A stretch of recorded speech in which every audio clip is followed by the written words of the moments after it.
E aí, galera do terceiro ano, tudo certo com vocês? Comigo tá tudo certo, ainda bem. Vamos dar continuidade aí à nossa apostila, porque ela não vai se estudar sozinha, não é mesmo? Vamos lá na frente B, aula 3, página 20, para nossa primeira aula virtual. Conjuntos numéricos. Perto daqueles dois últimos capítulos, esse aqui é tranquilo. E se já tá gostando do vídeo, deixe seu adorei e se matricule no canal. Qualquer coisa que o valha, alguma coisa assim. Vamos lá.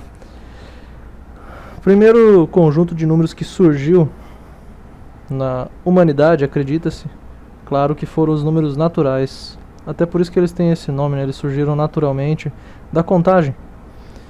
Então, imagina-se que as pessoas sabiam que 5 ovelhas eram mais que 4 ovelhas. Provavelmente sabiam que bastava colocar uma ovelha a mais para igualar os dois conjuntos de ovelhas. Então eles começaram a representar isso aí por símbolos. Antes de ter os números, 5 ovelhas não tinha nada a ver com 5 cavalos. Mas depois com os números eles observaram, opa, a quantidade é a mesma, né? E só que eles só podiam contar números então de coisas que eles viam, coisas inteiras. 1, 2, 3, 4, 5. Aqui a gente inclui o zero nos números naturais. Ele realmente está correto, o zero faz parte dos números naturais. Mas o zero demorou muito para ser inventado. Não foi natural, como os outros. Eu vou deixar até um link na descrição do vídeo da invenção do zero. Tem vários vídeos. Tem um ali curtinho que eu vou deixar para vocês verem. Também tem um sobre o que aconteceria se o zero sumisse. Dá pra ir muito a fundo nisso aí. Então esses vieram da contagem. N de natural, tranquilo de lembrar. Existe um subconjunto desse, que são os naturais não nulos. N asterisco. Lembre-se, não é asterístico, asterisco. Que são todos, então dá até pra escrever aqui. São todos os naturais, asterisco, menos o zero. Por isso que são não nulos. São todos os que não são nulos. O único nulo é zero, então sobra o resto. Vocês vão ver que isso aqui é muito comum, esse asterisco pode ser usado para todos os outros conjuntos. Então isso aqui, os conjuntos numéricos, o nome diz, antes de tudo eles são conjuntos. Então eles vão seguir todas as regras que nós vimos. Eles têm elementos, eles têm subconjuntos, eles podem conter subconjuntos, podem estar contidos em outros conjuntos, podem fazer união com outros, posso fazer as operações, né, união, intersecção, diferença. Posso representar com diagramas, vamos ver no fim aqui um diagrama. Então são os conjuntos que a gente já viu, só que eles são especiais. O primeiro deles é o conjunto dos números naturais. Bora pro segundo. Os inteiros. Os inteiros então são todos que, vamos dizer assim, não tem vírgula. Todos que representam uma quantidade inteira, seja ela positiva ou negativa. Acredita-se que vieram depois dos naturais, até porque os inteiros incluem ou contêm, sendo mais específico, os números naturais. Mas além então dos positivos 0, 1, 2, 3, eles têm os espelhados, os negativos, menos 3, menos 2, menos 1, ou indo para o menos infinito, né, como se fosse um espelho. São os opostos. E a criação, a motivação da criação dos negativos veio realmente da dívida, que o comércio está aí desde há muito tempo, né? Começaram a perceber que você dever 3 e você ter 3 de crédito não é a mesma coisa, é como se fosse o oposto. Então, vamos colocar um símbolo aqui para representar isso. A quantidade, vamos dizer assim, é a mesma. 3 e menos 3.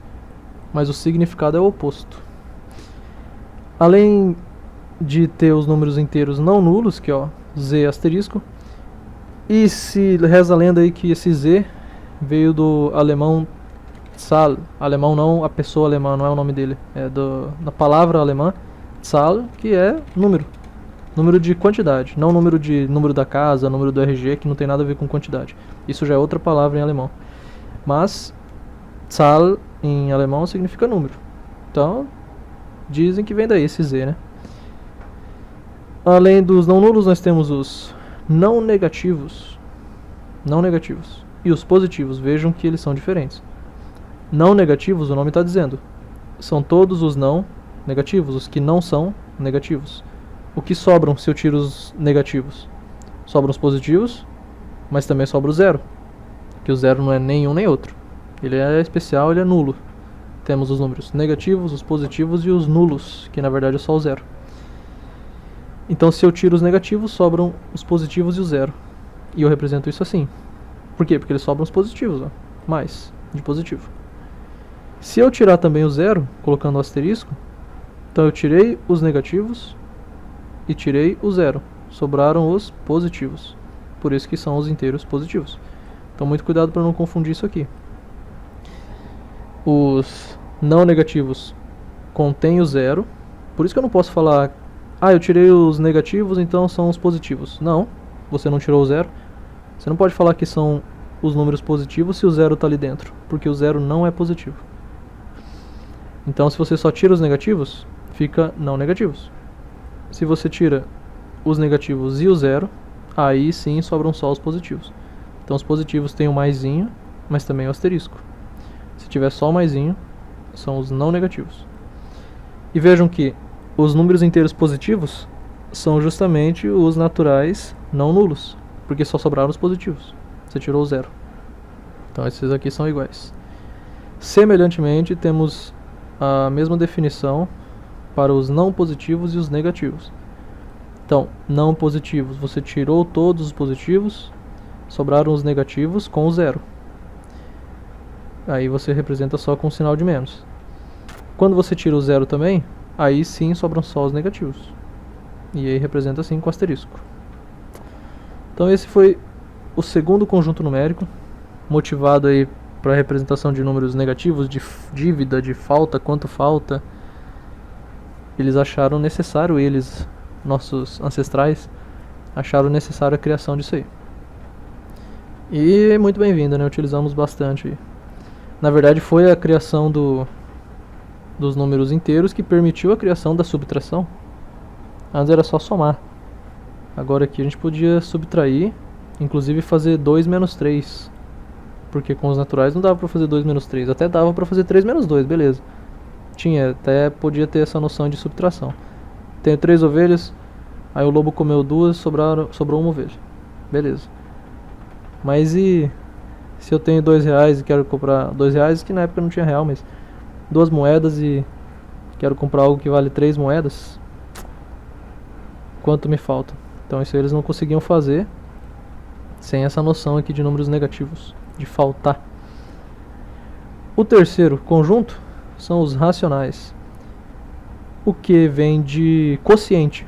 Quociente é uma fração, tem aqui uma fração, é uma divisão. Então daí que vem esse Q, de quociente. Claro que sim, não estou falando que veio do português, né, quociente, eles viram, em português divisão pode ser chamada de quociente, então vamos dar o nome de Q. É que em português, em outras línguas, começa com Q, que nem os naturais. Em inglês começam com N, em espanhol deve começar com N, italiano, então em muitas línguas começa com N e representaram por N, já que isso aqui é uma linguagem universal, né? Esse Qzinho estilizado vai ser números racionais até no Japão, na China. Beleza, números racionais. São todos os pares ordenados A sobre B. É fração. O que é par ordenado? São dois números em que a ordem muda o sentido. A sobre B é diferente de B sobre A. Geralmente, né? Então, eu tenho essa ideia de pares ordenados. Sendo que A e B pertencem aos números inteiros. E B não pode ser zero, porque não existe divisão por zero. Isso aí já falamos algumas vezes em sala. Não posso dividir nada por zero. Por exemplo, são 3 classes de números racionais que a gente tem: os inteiros, os decimais exatos e os decimais periódicos. Vamos construir uns aqui. Os inteiros já conhecemos, inclusive eles podem ser expressos sim como fração de dois números inteiros. 6 sobre 2 é o 3, que é inteiro. Decimais exatos também podem ser expressos como fração de dois números inteiros. Por exemplo, esse 1,354 tem infinitas frações que representam ele. Eu sei uma de boa aqui. Para achar as outras infinitas vai demorar um tempo. Mas eu sei que com certeza isso aqui é igual. Achei uma fração que funciona. Então, é uma fração? É. Dois números inteiros? Sim. Então esse número aqui ele é racional. Mesma coisa dá para fazer para esse, ou para esse próprio que eu já deixei como fração mesmo de dois números inteiros. Isso aqui vai dar 4,9, um decimal exato. E decimais periódicos. A gente também consegue transformar um decimal periódico, por exemplo, 6,22222 reticências, em uma fração de dois números inteiros. Isso a gente não vai ver agora, mas é possível fazer. O que é então um decimal periódico? É qualquer número que tenha vírgula, números decimais, que a partir de certo momento, não precisa ser desde o início, começa a repetir e não precisa ser sempre o mesmo. Por exemplo, não precisa ser só 8. Veja, aqui eu tenho decimais que não se repetem e depois aqui se repete. Isso aqui é decimal periódico. Mas também poderia ser o 48. 48, 48, 48, por exemplo. Tá repetindo o mesmo padrão. 48, 48. Então isso aqui também é decimal periódico. Todas essas três classes de números vêm de frações, de números inteiros. Eles podem ser expressos como frações de números inteiros. Por exemplo, o π. Vamos achar o π aqui nos símbolos. O π está aqui. Pode ser expresso em fração de números inteiros? Bem, eu sei que em fração pode. Por exemplo, π sobre 1, achei, é uma fração. Eu tenho um número inteiro aqui embaixo, opa. Mas o de cima não é inteiro, π não é inteiro. Está longe de ser. Mas será que eu não consigo representar? E aí, a galera, nossos ancestrais, descobriram que não dá para representar como fração de números inteiros. Então eles viram a necessidade de criar um outro conjunto. Já vamos para o nosso quarto conjunto, os números irracionais. Izinho, esse aqui tá fácil, né? Izinho, são os números que não podem ser representados como fração de números inteiros. O que isso significa na forma decimal? O número é decimal não exato e não periódico. Então ele tem, por exemplo, aqui, ó, não exato porque ele tem infinitas casas, e não periódico porque ele não se repete. Então o π é 3,1415, 9, 2 e por aí vai. Só sei até o 2. Vou colocar 2. Eu tenho certeza. E não vai se repetir. Pode ser que em um momento lá ele repita isso aqui, mas depois ele continua, nada a ver. Então ele não se repete para sempre. Isso é um número irracional. Um dos mais famosos aí de longe é o π, que a gente usa então em círculos e esferas, e não só isso também, em harmonia, né, movimentos harmônicos de vai e vem de mola, por exemplo. Também dá para representar com seno, cosseno, tem tudo a ver com π. O φ, 1,61803, razão áurea, muito usado na geometria, também tem a ver com a sequência de Fibonacci. Dê uma olhada aí quem não conhece. Vou deixar um link também. Vou anotar aqui para não esquecer. Sequência de Fibonacci. Ezinho, número de Euler. Esse aqui. Isso aqui então a gente vai ver em geometria. Esse aqui já vimos em trigonometria e com certeza não foi a última vez que ouvimos e ouviremos. Que o π é bem famoso. Esse aqui vamos ver em logaritmo. Tem o logaritmo natural ou neperiano, cuja base é justamente o número de Euler, e 2,71828 e por aí vai. Tem muito a ver também com juros compostos, na verdade, se não me engano, e se as pessoas que falaram não se enganaram, não erraram, a criação desse número, a descoberta desse número, imagino que foi feita pelo Euler, que fez muitas coisas aí na vida, mas foi estudando juros compostos. E assim, não faz muito tempo que isso foi descoberto. Foi o último, desses três aqui foi o último a ser descoberto. Mas tem muito a ver com crescimentos naturais também. Isso aqui a gente vai ver em logaritmo, em exponencial, funções exponenciais. Importantíssimo. Mas também há uma briga entre o π e um outro número famoso que é irracional. E tem a ver com esse quadrado aqui. Já é um problema da antiga Grécia. Quanto vale a diagonal de um quadrado que mede lado 1, lado unitário, 1 aqui, 1 aqui. Pelo teorema de Pitágoras, dá pra gente calcular isso aqui. A hipotenusa ao quadrado é igual à soma dos quadrados dos catetos. Então nós temos que d ao quadrado, que é a diagonal, é igual esse lado ao quadrado, que é 1, mais esse aqui, que é 1 também. 1 mais 1 é 2. Então d ao quadrado é igual a 2. Mas que número ao quadrado vale 2? Eles sabiam que existia um número ao quadrado que valia 4, que é o 2. Um número ao quadrado que valia 81, que é o 9. Mas que número ao quadrado vai dar 2? Eles não conseguiam achar, porque faziam conta e nunca chegavam em 2. Esse é o grande problema dos irracionais. Já que a gente precisa de infinitas casas para representar de forma exata um número, e ninguém tem tempo para escrever infinitas casas, não tem como a gente representar de maneira exata na forma decimal o número, somente com símbolos. Isso aqui é o π completo, e é o π do jeito que ele é. Isso aqui, se eu representar 100 aqui, ó, isso aqui não é π. É bem aproximado, serve para muitos casos práticos, mas sem reticências ele não é π. Então eles nunca conseguiram achar. Então eles inventaram, ó, vamos chamar isso aqui de raiz de 2, definiram. Um número ao quadrado que é 2, eu vou chamar de raiz de 2. Quanto ele vale? Eu sei mais ou menos, que é 1,4, 1,41. Dá pra você ir chegando a mais e mais casas, dependendo da sua necessidade. Dependendo da precisão de que você precisa. Mas por definição, então, ele é raiz de 2. Esse aqui, acho que é o mais famoso que o π ainda, né? Mais usado, que a gente mais vê, talvez. Ou não. Mas briga aqui pau a pau, raiz de 2 com π. E quem foi o primeiro não se sabe. E se não sabe até hoje, no futuro vai ser pior ainda, porque a gente vai estar mais distante ainda do momento de criação deles. E essa história toda vai se perder ao longo do tempo, infelizmente. Mas é isso aí, temos nossos 4 conjuntos numéricos que se juntam para formar o megazord dos conjuntos numéricos, os números reais. São todos números com representação decimal, todos aqueles lá de cima.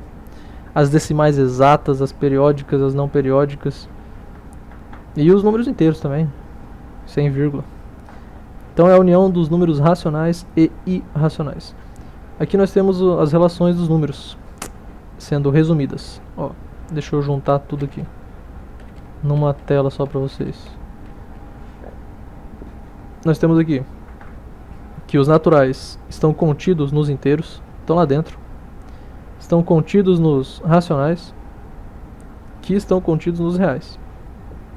Ou seja, todo número natural é inteiro, todo número natural e inteiro é racional, todo número racional é real, todo número inteiro é real, todo número natural é real. Também sabemos que todos os irracionais são reais. Então os irracionais estão contidos nos reais.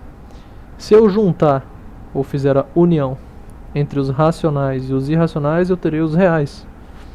E se eu tentar interseccionar os dois, eu não tenho nada. Porque nenhum número irracional é racional e vice-versa. Por isso que tem esse i de prefixo aí que vocês conhecem bem do português, que significa não. Então nenhum número irracional é racional. E isso nós temos aqui, um diagrama resumindo essas 4 relações. Veja, natural dentro de inteiro, que está dentro do racional, que está dentro do real, que é tudo isso aqui. Os irracionais também fazem parte de tudo isso aqui. Além disso, se eu somar, unir essas duas partes, eu tenho exatamente o todo, que são os reais. E por fim, vejam que nada que é rosa é laranja. E nada que é laranja é rosa. Que representa essa quarta e última frase aí. Então nós temos todas essas relações para os números, os conjuntos numéricos. Claro que vocês já conhecem também. Quem já viu, né? Quem não viu ainda vai conhecer esse ano. Os números complexos e imaginários. Que nós não vamos ver agora. Mas eles fazem parte aí também. Imagina na época que eles não conheciam nem os negativos, falar que existiriam ainda os números imaginários. Aí o povo ia desistir da matemática mesmo. Mas hoje em dia a gente usa muito bem os números negativos, muito bem os números fracionários, para representar então partes de alguma coisa. Inclusive na pizza, né, bastante usado. Frações estão aí no nosso dia a dia. Porcentagem é fração, e porcentagem aparece todo dia no jornal. E também os imaginários têm sua utilidade, por isso que estão aí, né? Mas não vamos ver isso agora. E para fechar esse capítulo, vamos falar sobre a reta numérica e os intervalos. A reta numérica é uma reta orientada, ou seja, ela tem sentido. Vejam a seta aqui, que diz para onde aumentam os números. Como ela está indo para a direita, tudo que está à direita é maior do que tudo que está à esquerda. Ou seja, nessa região aqui estão os números positivos, já que o zero está aqui. Qualquer número positivo é maior que o zero. Todos eles estão aqui. E para cá estão todos os negativos, porque o zero é maior que qualquer número negativo. Então nós temos uma orientação, um ponto de apoio, um ponto de referência, que é o zero. E também é bom ter uma unidade de medida, para você saber quanto vale uma unidade. Do 0 para o 1, eu vou para onde? Eu vou para cá, vou para cá, vou para cá, para você saber como construir a reta. Vamos ver alguns exemplos aqui. Aqui nós temos o 0 com sua unidade que vale 1, daqui até aqui. Se essa unidade vale 1, quando eu me afastar para a direita a partir do 1, eu vou chegar no 2 com a mesma distância, depois no 3 e por aí vai. Isso aí é tranquilo, a gente pode construir qualquer número real, seja ele inteiro ou não, né, positivo, negativo, fracionário, mesmo irracional, até usando o compasso, que tem um exemplo de como construir o raiz de 2 na reta usando o compasso. Veja, esse aqui tem a ver com aquele quadrado que eu mostrei antes. É um quadrado de lado 1, pensa num quadrado aqui fechando, de lado 1. A diagonal dele é por Pitágoras, ou mesmo por esse triângulo retângulo aqui, né? Essa diagonal, essa hipotenusa, vale raiz de 2. Então você fez aqui com a régua 1, 1, ligou com a régua aqui, sabe que isso aqui tem raiz de 2. Pega o compasso, abre nas extremidades e baixa até a reta. Você vai manter essa mesma distância de raiz de 2, se você não fechar o compasso e nem abrir, né? Tem que manter ele. Se você manter a mesma abertura, quer dizer que a distância é a mesma. Então você acabou de construir o raiz de 2. E dá pra fazer isso aí com qualquer número. Pode ser mais difícil ou mais fácil. Também é interessante, o livro traz aí que entre quaisquer dois números racionais existem infinitos números racionais. Mas também entre quaisquer dois irracionais existem infinitos irracionais. E entre quaisquer dois racionais existem infinitos irracionais e vice-versa. De maneira geral, entre quaisquer dois números reais, eu posso achar infinitos números reais. Então aqui, de 0 até 1 que seja, tem infinitos números nisso aqui, nessa região. Fora ainda os complexos, que já é outra história. Mas tem infinitos também. Beleza, isso aqui é bem tranquilo. Só contar os números. Mas o que a gente vai ver agora são os intervalos. Olhem aqui. Esse intervalo. Eu tenho aqui uma reta. Tenho dois pontos localizados, 0 a 4. E uma região destacada. Eu quero esse intervalo aqui. Como eu posso representá-lo sem ser na figura? E sem ser em texto também. Eu posso dizer, é um intervalo que vai de 0 a 4. Pronto, acabei de representar esse intervalo. Mas tem um jeito mais universal, que isso aqui quem não fala português não vai entender muito bem. Então vamos achar um jeito universal de representar esse intervalo aqui. Nós podemos dizer, primeiramente, que ele é o x tem que ser maior que 4, ou maior que 0, desculpa. Aqui, ó. Qualquer x que pertence a esse intervalo tem que ser maior que 0. Porque para cá, menor que 0, não tem intervalo nenhum. Mas eu sei também que o x tem que ser menor que 4. Porque você não pode ser maior que 0 até o infinito. O 30 é maior que 0.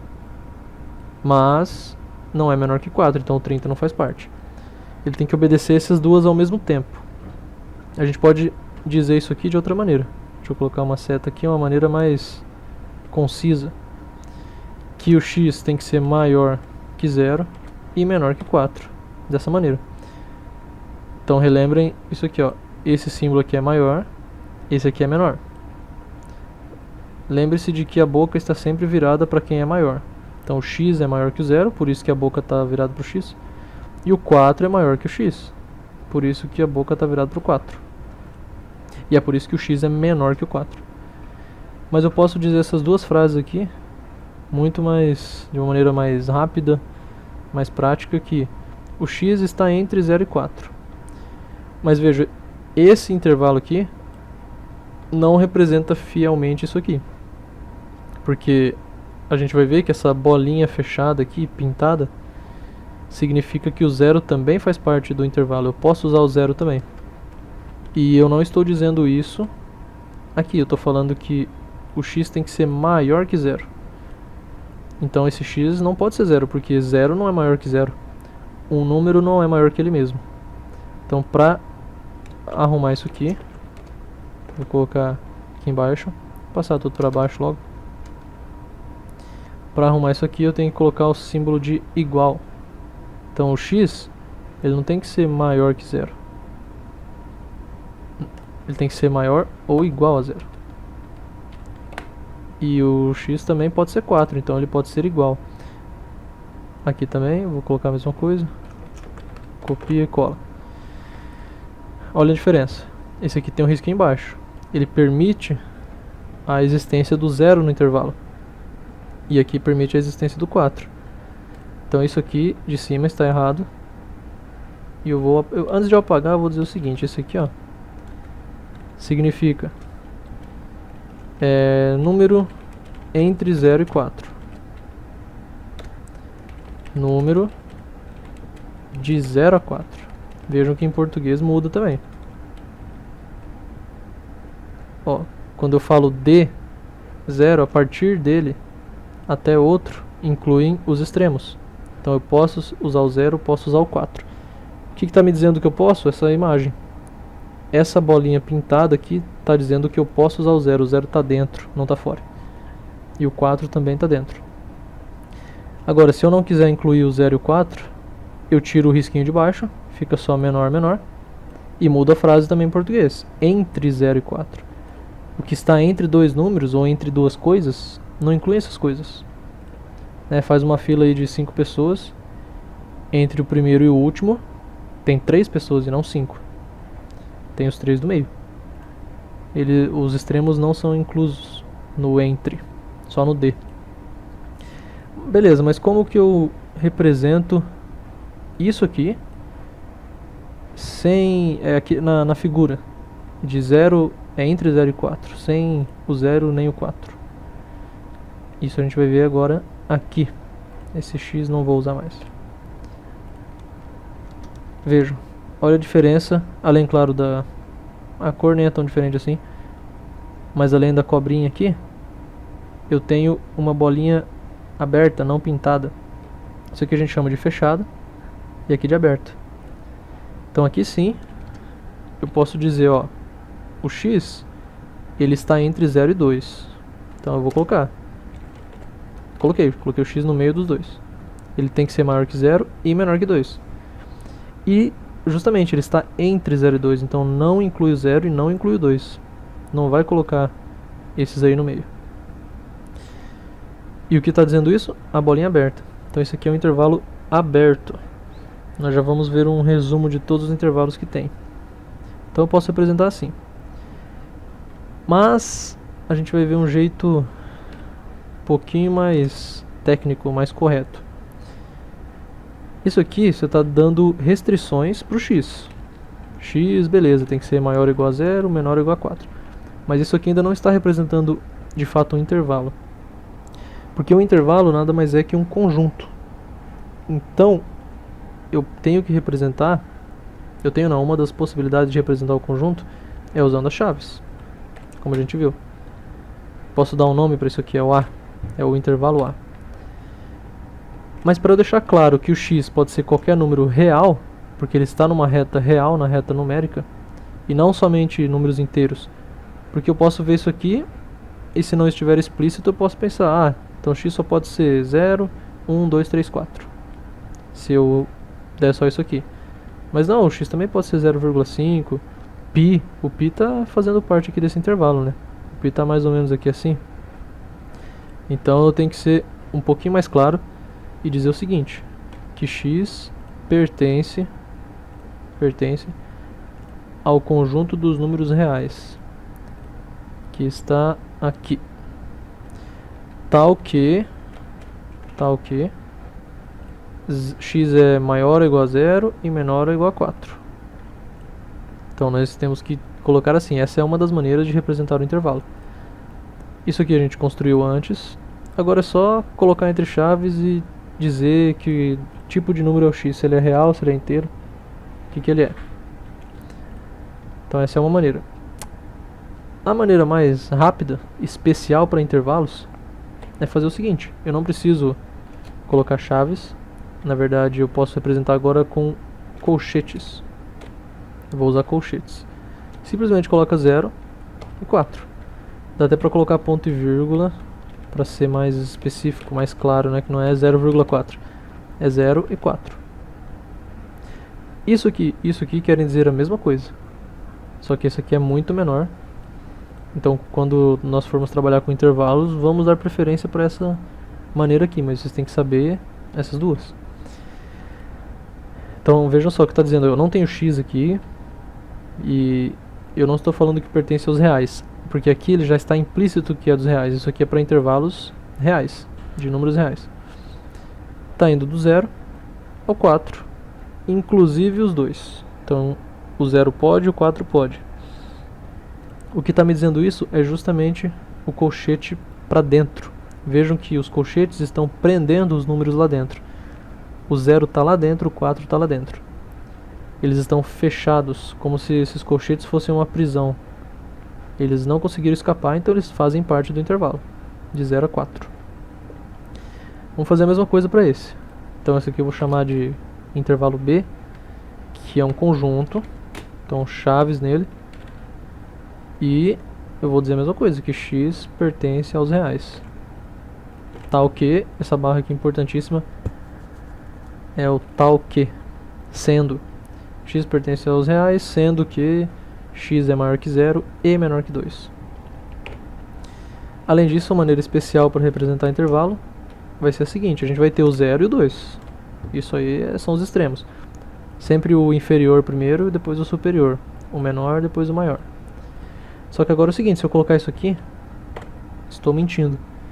Porque eu estou falando que o 0 pode e o 2 pode. Mas eu tenho duas representações que me dizem o contrário. O 0 não pode, está aberto. O 2 não pode. O 0 não pode, porque isso aqui não é o menor ou igual. Deveria ser assim, se ele pudesse. Mas não é. É assim. E eu tenho que expressar da mesma maneira aqui. Então, esses colchetes para dentro estão errados. Eles têm que ser justamente para fora. Dos dois lados. Veja, apareceu um rostinho feliz aqui, mas não tem nada a ver. Esse 0 e o 2, vejam que eles estão abertos. Eu não estou mais formando uma prisão. Eles estão para fora, porque é como se fossem os guardas nem estão olhando. Então o 0 escapuliu. O 0 não pertence mais ao intervalo e o 2 também escapuliu. Não pertence. Ah, então por que ele está ali? Qualquer número maior que 0 pertence. O 0 não. Isso é interessante, principalmente com 0, para algumas definições. Quando estiver envolvida, por exemplo, a divisão, a gente geralmente não inclui o 0. Se o 0 estiver no denominador, não pode, né? Então é importante você tirar ele da jogada. E vejam que isso aqui, eu tirar o 0, não é a mesma coisa que eu colocar 1. Ah, então coloca, se o 0 não pode, coloca 1 então. Que aqui pode a partir do 1. Mas, se eu colocasse assim, por exemplo, sei lá, 1, e aí eu fechasse, porque o 1 pode, o 1 tá aqui dentro.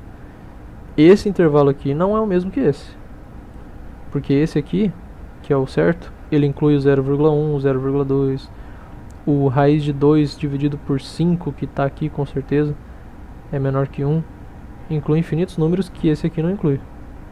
O 0,1 não faz parte aqui, então isso aqui está errado. Eu vou usar um negócio que eu nunca usei aqui, ó. Está errado. Não posso...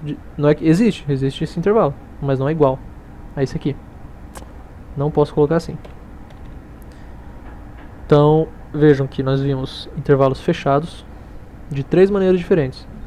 Bolinha pintada, bolinha cheia, bolinha pintada fechada, com igual embaixo, risquinho de igual, e colchetes fechados. Agora intervalo aberto. Bolinha vazia, aberta, sem sinal de igual embaixo e colchetes para fora. Então são essas 3 maneiras de representar cada intervalo.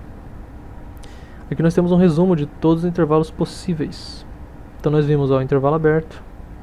Ele é aberto dos dois lados, mas não precisa ser. Pode ser aberto de um só. Então nós temos aqui, ó, fechado à esquerda, tá aqui bolinha fechada, e aberto à direita, bolinha aberta. Temos o contrário, aberto à esquerda, fechado à direita.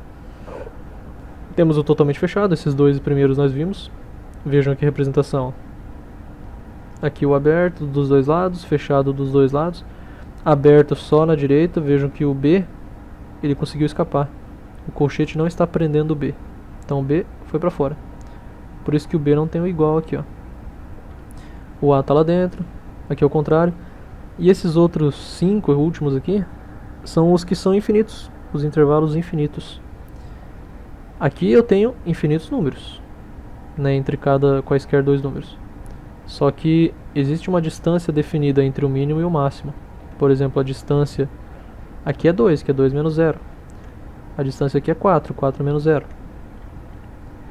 Agora, esses outros 5 aqui não tem uma distância finita. Esse aqui é semi-reta direita aberta com origem A. Então eu tenho uma extremidade, que é o A, que não está presente, está aberto, a bolinha aberta, mas vai até o infinito. Por isso a gente chama de semi-reta. Semi-reta é que tem um começo, mas não tem fim. E direita porque está indo para a direita, né? Aqui também, mas agora fechada.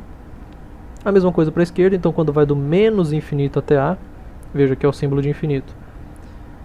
Lá no positivo, ó, ali é do A até o infinito, positivo. Aqui ele vai do menos infinito, é sempre o menor, o da esquerda primeiro, depois o da direita, até o A. É qualquer número menor que A. Tá valendo. E aqui do menos infinito até o A, mas incluindo o A, por isso que é fechado. Semi-reta fechada. Por fim, a reta real, que são todos reais, do menos infinito até o mais infinito. Observem que o infinito nunca pode ser fechado, você nunca consegue abraçar o infinito. Está sempre aberto, ó. Mesmo aqui não tem bolinha. Aqui é só você colocar até o fim da reta, você está representando que vai para o infinito. Ninguém tem tempo de fazer até o infinito. Mas aqui pelos colchetes, a gente sempre deixa aberto. Tá? Aqui infinito você nunca pode fechar. Nunca pode abraçar o infinito. Beleza, essa aí é a teoria, então a gente vai ver vários exemplos. Passei para vocês aí os exercícios importantes a serem feitos. Assim, outra maneira, por exemplo, então de eu representar o intervalo aberto é mais usado com infinito. Eu vou passar aqui para vocês porque acontece. Por exemplo, como representar essa restrição aqui, ó, x tem que ser maior que 8. Maior que 8 é menor que quanto? Menor que ninguém, vai até o infinito, tem que ser maior que 8. Então a gente pode dizer dessa maneira aqui, ou vamos esquecer isso aqui por enquanto, fazer dessa outra maneira. Se ele tem que ser maior que 8, o mínimo é 8. Vou colocar aqui 8. O máximo é o infinito, ou mais infinito, tanto faz. Então lembrando que eu não posso fechar o infinito, então ele vai ser aberto. E o 8 também vai ser aberto, porque ó, não pode ser igual a 8. O 8 não está presente, então vai ser aberto também pra cá. Beleza, isso aqui tá certo, é uma maneira. A outra, vou colocar embaixo, é usando parênteses. Então, além de colchetes, a gente usa chaves aqui, colchetes aqui, mas também pode ser parênteses. Para representar o parênteses, é só para representar um intervalo aberto, só aberto. Mas o parênteses não é para fora, que nem o colchetes. Ele é parênteses normal, mas só representa o aberto. Vamos fazer um outro exemplo aqui. X menor ou igual a 2. Então o x tem que ser menor que 2. Então o 2 é o máximo, o 2 vem pra cá. E o mínimo é o menos infinito, não tem um valor. Então eu sempre vou deixar aberto no menos infinito, ou no infinito também. Nesse caso o 2 é fechado, pode ser igual a 2, então vou fechar. Tá lá. Mas eu posso também, uma alternativa a isso é eu trocar esse aberto por um parênteses. E você deixa o colchete aqui, isso aqui não pode virar parênteses, porque o parênteses significa abertura. Tem que deixar então colchetes. Posso misturar os dois, ó, parênteses com colchete, ficou até bonito. Ficou mais bonito que esse aqui, que ele deixou um espaço desnecessário, que não tem como tirar. Então, existe uma alternativa para representar o intervalo aberto. Vocês têm aí também no finzinho da página 24. E é isso, a teoria tá aí de conjuntos e intervalos numéricos. Eu já passei uma lista de exercícios para vocês, quais são os exercícios para fazer, né, que é da própria apostila. E na próxima aula no próximo vídeo, a gente faz alguns juntos. Ou eu faço e daí vocês veem e daí tirem dúvidas. Qualquer dúvida já me mandem aí e se matriculem no canal, como eu falei. Obrigado.